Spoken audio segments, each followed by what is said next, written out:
Hello, everyone. This is Chris Cortez. I was the writer, director, and I guess producer, and I made a cameo in this short film, Mr. Agent. And welcome to the 2015 retrospective audio commentary. It's been quite some time since this movie's came out. It's been 8 years. My God.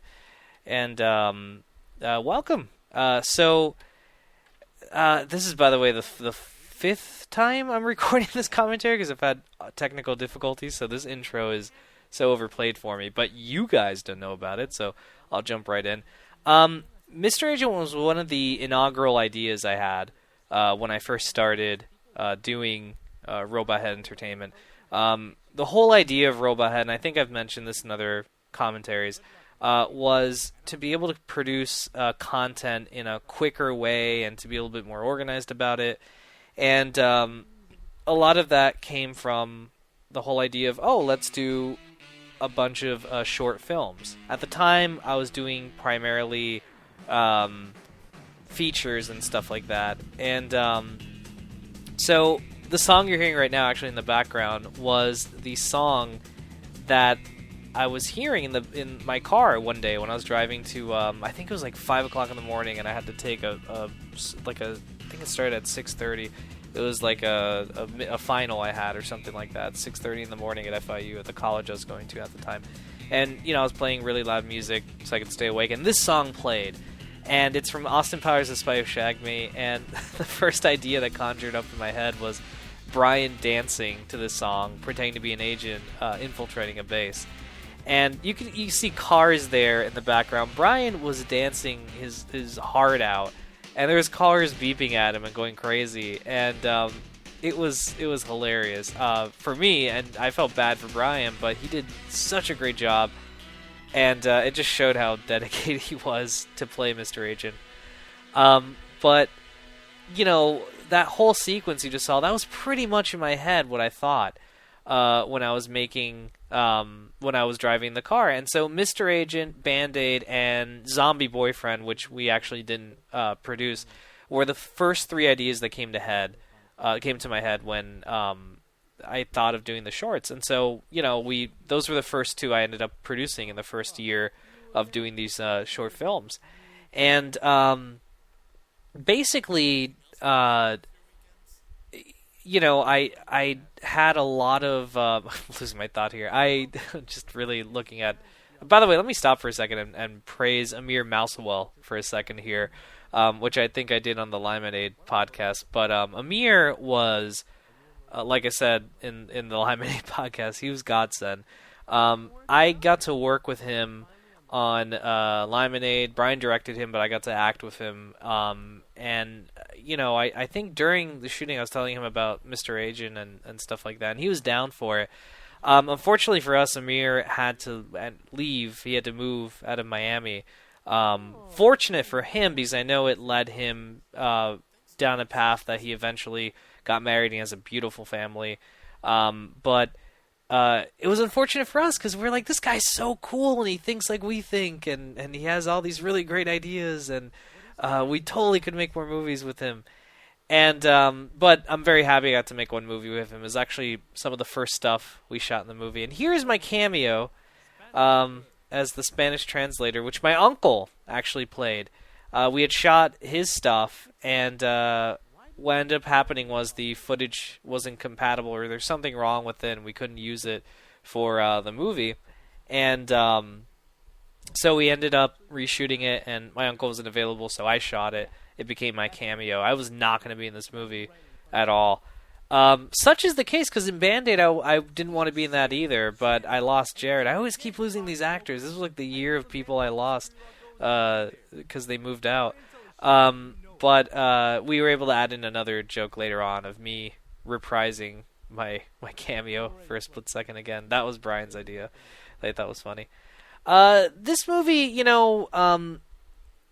going back and watching all the stuff I did in year one, I think Band-Aid is a stronger film only in terms of how funny it is and whatnot, and the performances I got out of the actors in those movies. Not to say that this movie has poor performance.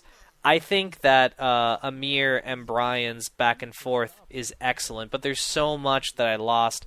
For example, in this scene here, we had to do some heavy editing because, like I said, Amir couldn't come back for reshoots, and he had already shot the scene as intended. But originally, a security guard was going to approach Brian, and there's this really cool exchange where they have this really intellectual conversation. And basically, we had to cut around Amir's dialogue that he had done already and see how we can incorporate that with the stuff Brian had done already. And I think it worked out in the long run very well, and we were able to keep most of the dialogue. But yeah, this was... by the way, side note, this was actually the last movie I edited on Brian's software computer, because shortly after this, we would I would be able to edit stuff with my MacBook I had bought at the time. So it's kind of crazy. This was the last movie I did not edit myself personally. And there I am again, showing my mug, doing the joke. But what I was going back and saying, what I did enjoy about this experience was I got to work with Amir, I got to work with Brian. I really think we experimented with the idea of them having chemistry, even though they did not shoot their scenes together at all at any point. They shot them on two completely different dates, and that's a very difficult thing to do. And also, I was able to experiment with a lot of stuff and see, different things that I would never do. I would never have done prior to this movie. And here, I got a name call here, John. He was really knocking it out of the ballpark this year with Band-Aid and with Mr. Agent when we made these movies. He came in, he knew all of his lines. I told him in advance he was going to be dubbed, but nonetheless, he came in, he gave a really great performance. And the whole reason we dubbed him was we just thought it'd be funny. I thought it'd be funny, just hearing my voice coming out of John's. And so I did dub him. I guess that's my other role that I did. That's one of my favorite shots when Brian is talking to his partner and he thinks that the bad guy thinks it's him. But I did enjoy this movie. I do think it's funny. I think the thing that this movie suffers the most from is, quite frankly, my writing. For something that's so dialogue-centric, and I think I was inspired by how great Limonade was, I really did not...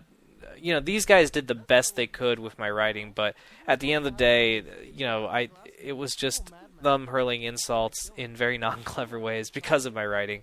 They made it work the best they could, but I really wish I would have given these guys better material because they just really so impressed with the work they did in this movie. But I did enjoy Mr. Agent. Overall, it was definitely a unique experience. Being able to just be behind the camera and not have to worry about acting was godsend. It's the type of stuff I wanted to do in Robot Head Entertainment, and I got to work with Amir and Brian, and that's a reuse shot, and John, and make something really great. And at the end of the day, I was really pleased with it. And so anyway, I'm gonna wrap it up here because this is the ending. John does a great job being dead here. But Mr. Agent was the first of many things to come from me. And I learned a lot from this. And anyway, there's Water Bottle, old inside joke. Thank you guys for watching. Hope you enjoy the DVD.